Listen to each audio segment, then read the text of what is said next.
The hottest commodity for the COVID-free body is the paper suited for the potty. I'm talking about that TP goodness, toilet paper. What does panic buying toilet paper mean about us as a species? Well, first, why toilet paper? You can't eat it, you can't drink it, you can't build things with it. As Trevor Noah put it, what's next? People just gonna be running around Walmart like, where's the car wax?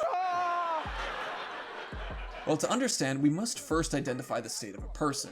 If in the United States of America, first, the White House was saying things like, "This is their new hoax." And then after that, the White House started saying things like, "We've made the decision to further toughen the guidelines and blunt the infection now." The government contradicting itself is scary. That's uncomfortable. This creates a situation where people feel out of control. Now, this isn't something that's easy to prepare for. It's not like with a hurricane where you board up your windows or a tornado where you go underneath. It's a virus. It's an invisible threat. There's a study where people had the option of getting a painful shock now or a less painful shock sometime in the future. And most people, 70% of people, chose to get the painful shock immediately than have to wait for a less painful shock later. People preferred to have the control to choose when they had the pain than have it surprised on them and having to wait for it later. Not knowing when this shock was happening was worse than more pain. In self-determination theory, a motivational model that is used to predict human behavior, this is known as autonomy, which is the desire to have control in your life.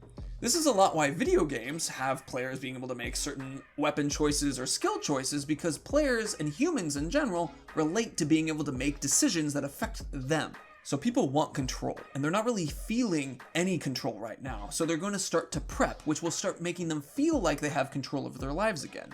And this shows up when they start making decisions about value and volume.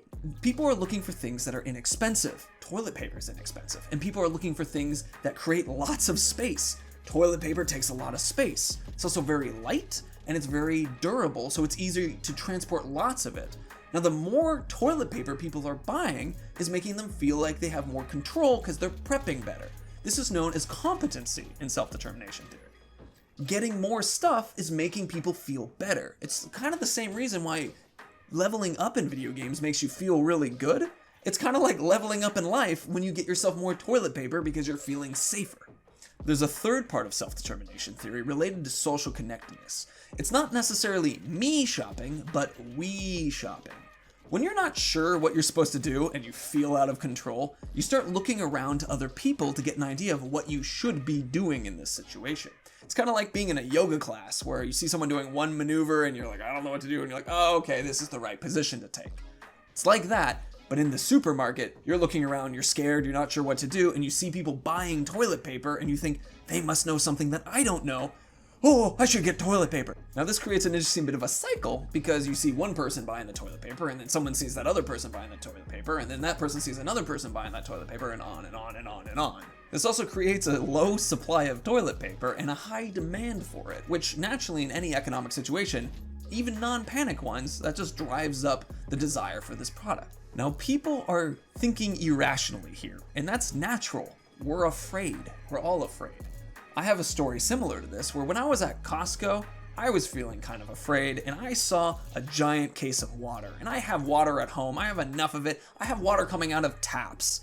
But still, it was cheap and it was really big. And so I felt better by picking up that water and purchasing it. Now, the thing that this reveals about people is that we are still susceptible to fear. We haven't moved beyond into some level of sophistication that makes it irrelevant. There's a lot of great videos right now showing TP and making jokes and memes about how everyone's just buying so much of it. Now those are really funny because TP is unimportant. This wouldn't be funny if this was food.